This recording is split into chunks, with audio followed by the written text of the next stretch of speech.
today I basically wanted to address questions from different people concerning love, relationships, and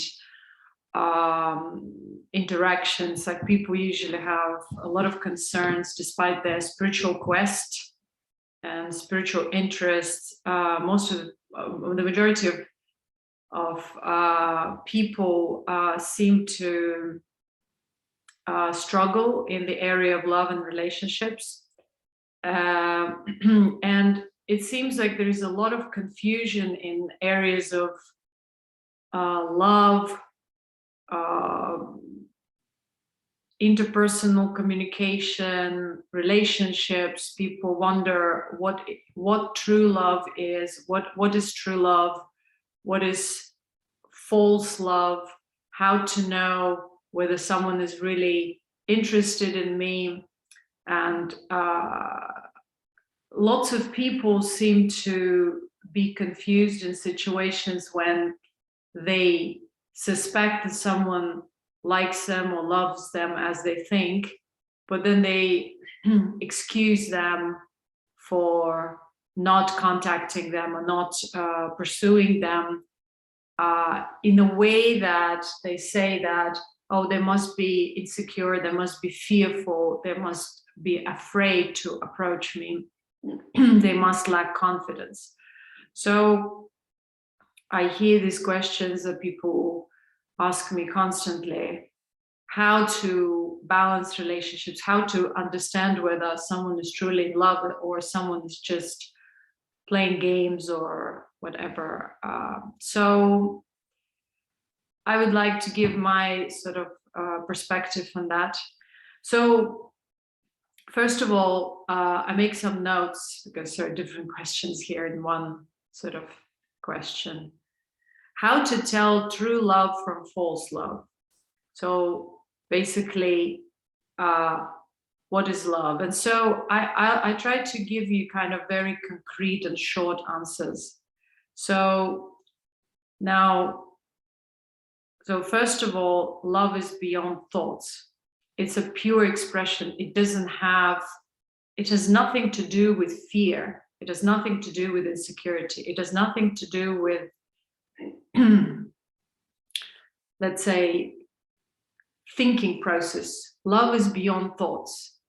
It's pure courage. It's unstoppable. So it's like this wave of unconditional expression.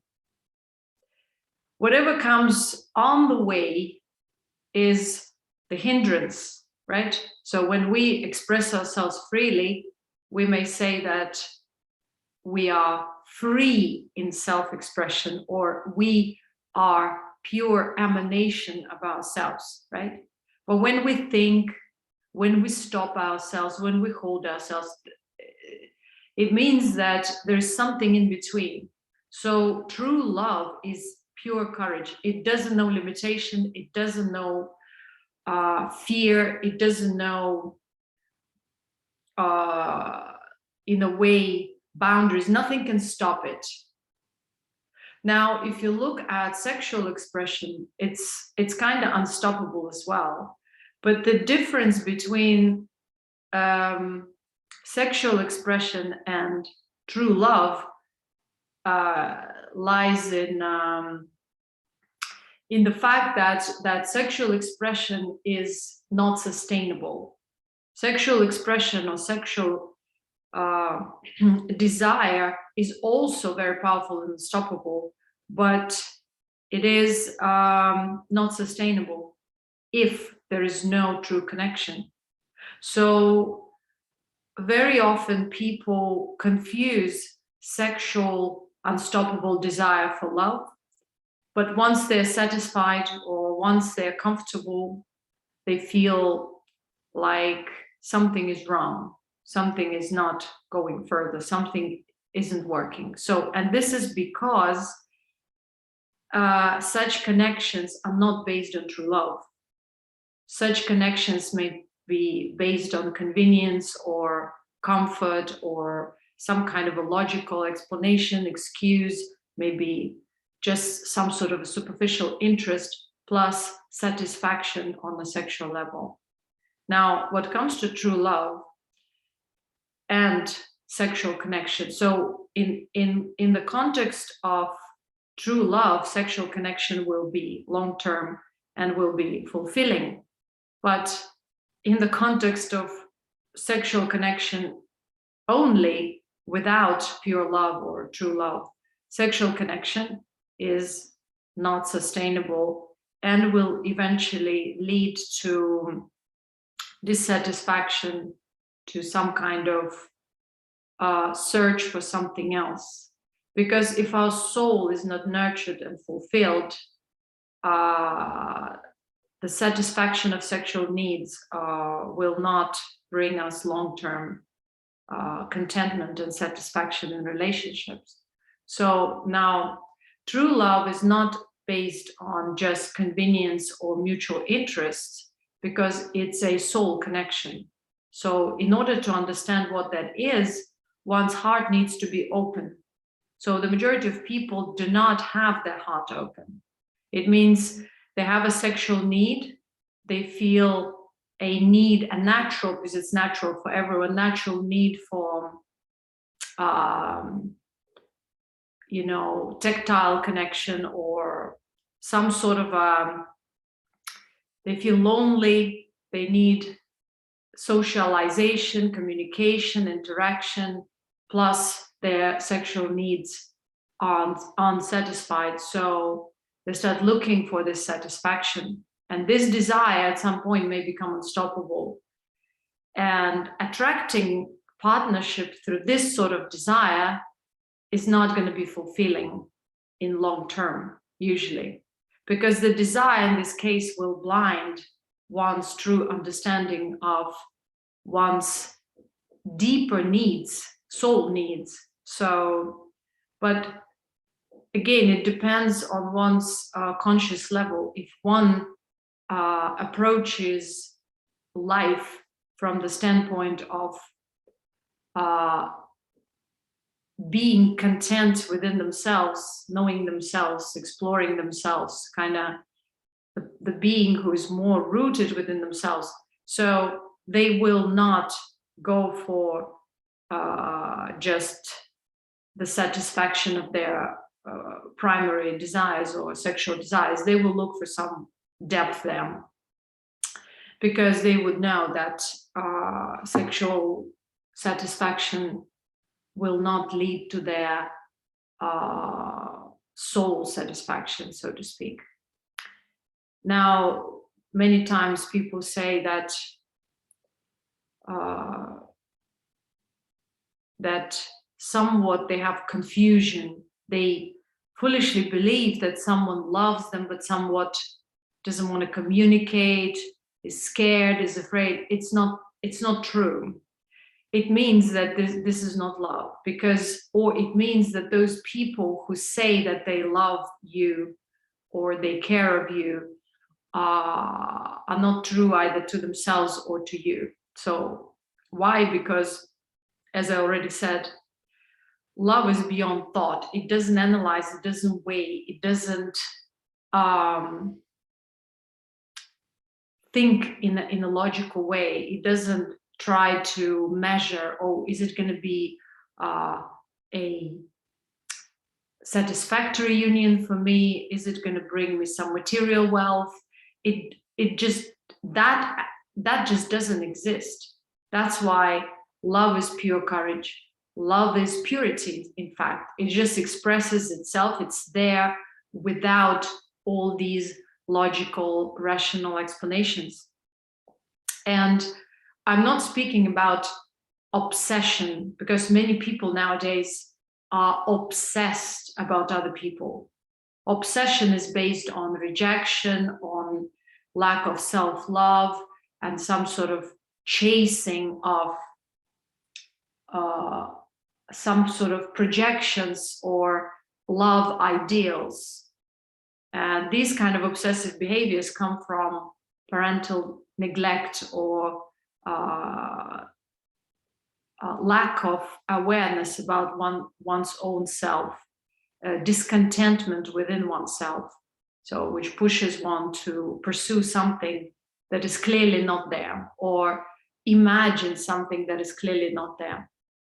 Now, so the majority of people also complicate life because their hearts are closed. If their hearts were open, they would just express and embrace life within themselves, and so they would emanate that, and obviously they would attract more suitable connections. But at the same time, you know, you have to understand that true love has nothing to do with fear, because like fear of rejection, for example, people say, yeah, I love them, but I'm afraid. You know, true love cannot actually be rejected, because if there is true emanation, no one can reject it. People may say that maybe they are not sure about how they feel about you, but if it comes from the depth of your being and directly expressed without calculation, manipulation, premeditation, so this will be felt by other beings. So when you are content within yourself, you become most attractive, so people are drawn to you without really understanding why. Is because you are simply authentic in your being, you're natural in your being. So and it is of the pure nature of it's pure consciousness, it's pure creation. So, and this emanation is attractive in itself. So if it's pure emanation of love, you attract similar vibration. If you approach people insecurely, in some kind of a twisted, manipulative manner, you start making other people feel awkward about themselves, or when they are with you. So they may feel awkward. Maybe one of you is courageous and open and more expressive, and the other one is afraid. It means the one who's afraid simply comes from the rational mind point of view or ego point of view, rather than true love. Because true love exists when there's nothing on the way, there's no ego on the way. The ego is dissolved at that moment, perhaps temporarily, because most of the people cannot sustain that sort of loving emanation for a long time. So they maybe come out of it, come into it, come out of it. And so it causes fluctuations in relationships. Other people's moods, vibrations may affect us. So we sometimes feel like we do not get the right response. So we may choose then to shut down, to kind of hide ourselves again. And so it causes fluctuations in relationships. Fluctuation in relationships, struggle in relationships, is because there is no direct expression, there is no straightforwardness. The emanation is sort of distorted or dispersed. It means my thoughts, or let's say not my thoughts, like my being is distorted through my thoughts. Maybe I'm also hiding behind something. And so the end result is not what I truly am. And that's why other people feel difficulty with me. Maybe other people are also hiding behind masks. And so these relationships are so-called superficial, because none of these participants in the relationship wants to be authentic, or they are afraid to be authentic. They are afraid to be hurt, but the hurt is inevitable, because if there is true and open communication, if there is authentic being and expression, sharing, unconditional free being and expression, there can't be problems in a relationship. So most of the people attract others because of their needs, whatever those needs are. But those needs are conditional, and so or they are a part of our conditional being. And so sooner or later, because our consciousness anyways is going through its own evolution, it wants to be free from these conditionings. So we start feeling uncomfortable. It starts pushing us to come out of the fakeness of the falsehood. And so we start clashing. We're afraid, but this energy of falsehood, of somehow being insincere, fearful, keeps on pushing us to act in a strange way, in a strange manner. Other people face it, see it. They also become dissatisfied. And so the clash is inevitable. If there is a certain maturity, such clashes can be talked out, communicated, negotiated. But if that union is based on solely rationality, convenience, and sexual needs, or some kind of basic emotional need satisfaction, it is not going to lead anywhere. Well, for some people, it's a mere choice. They just choose to go on with that and stay so-called unhappy because their comfortable routine, their basic, maybe financial satisfaction is there. And so they choose to be unhappy at the root level, but sort of superficially content in their current circumstances. Such people do not know, they cannot imagine of true love because their heart is blocked. Their heart has been stuffed with all the excuses why they're happy in their current circumstances. So they choose to simply be satisfied on a very basic level, and they keep on creating stories why they're happy and satisfied. Although, if you look into their soul is suffering. Their soul feels caged because they are not in a loving relationship. There's nothing more satisfying for a soul than to be in a true soul union. But unfortunately, because we're living in this day and age of sort of karmic purgation, if I may put it this way,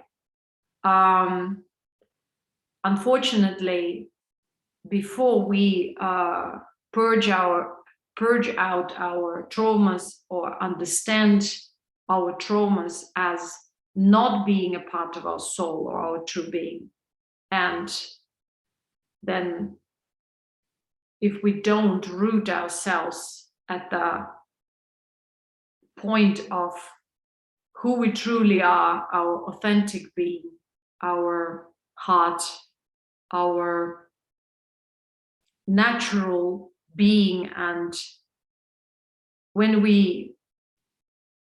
if we don't perceive that unconditional love within ourselves as a natural, spontaneous way of being, expressing ourselves, which is also honesty, sincerity, straightforwardness. And if we haven't cultivated or realized that within ourselves, there's no way that we can, first of all, attract or recognize or even appreciate or experience true love.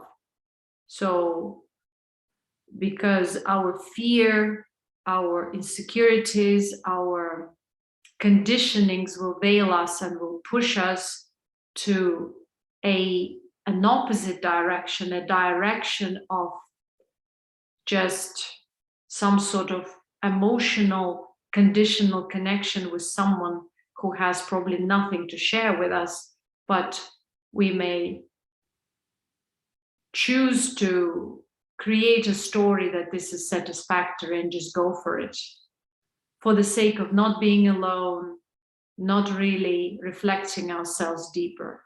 But life is smarter than us or than our little limited selves. And so it will keep on pushing from within. It will keep on pushing us to look for the depth. And even if we choose temporarily to be with someone rationally or who is not really that suitable, or the person who we don't really have that soul connection, but we are just choosing to be with them because of being lonely or for whatever other reason, we will sooner or later be pushed to realize the falsehood and the fakeness of such connection. And such connections will fall apart. These connections are called karmic connections because the connection that is coming from the soul, from the depth of the soul, from the heart, and is unconditional, cannot be of karmic nature. Whenever we feel pain of love, it shows us that we go against our heart, that we don't allow ourselves to surrender to the unconditional flow of life. Because only through this surrender, we not only gain on an emotional, on a human level, we gain on a deeply spiritual level, because we realize the value of such depth and connection. But to keep such relationships, we need to be ready and open to be vulnerable, to communicate openly, to be true to ourselves and to be true to other people with whom we feel such connections. So at first, such connections may feel very difficult because they push us to see our fakeness and falsehood until we choose to consciously dissolve and surrender to the flow of life rather to the crust of our ego. So our ego will or might create a lot of issues in our relationships, may sabotage our relationships, especially if these relationships are of a true soul nature or connection. Because at first our ego will feel threatened. All its idea of life will start crashing down. So not everyone can be ready for such connections. And yet the majority of people cannot come to this type of connection until and unless they face their traumas and understand the root causes of their personal pains, personal dissatisfaction with life and with themselves, and until they restore that natural being, that connection within themselves, which is called self-love. Self-love is nothing but being in alignment. We often want to pursue different things in life, but unfortunately, if we're not grounded and do not have a proper foundation within ourselves, we can't build our sort of spiritual building properly. And so we suffer in it because it is a wobbly building, because it's not built on a proper foundation. And so we struggle on a very basic level. No money can buy true love. No entertainment or comfort can buy true love. True love is something so unbelievable and unstoppable that it doesn't need anything. It is just a pure, straightforward current of wholesome expression, Such expression dissolves any obstacle, dissolves fears, dissolves all the falsehood and ego. The feeling that I am this or that, or I have to be this or that in order to deserve love or to have it. Love doesn't question. Love is beyond thoughts, beyond ideologies, beyond rationality, judgment, and any sort of calculation or manipulation. So if you're looking for true love, become that true love yourself and know your own value. And if you happen to meet someone who is the emanation of true love, learn to appreciate, learn to nurture such a connection, learn by example, appreciate these beings who teach you this, and through the presence of whom you may realize that true love within yourself and open up the path to true happiness, contentment on a physical and emotional level too. Very often people deny true love, deny any form of communication because of past failures. They close down, they excuse themselves through different spiritual ideas or religious ideas, but simply they're afraid to look within. They're afraid to face the trauma and to open up again and to trust life, that life is not there to hurt them. Life is there to show them the authentic path of love. And when they deny this authentic path of love, they suffer. But they don't suffer because of love, they suffer because of ego. And this is the main lesson that we are here to learn.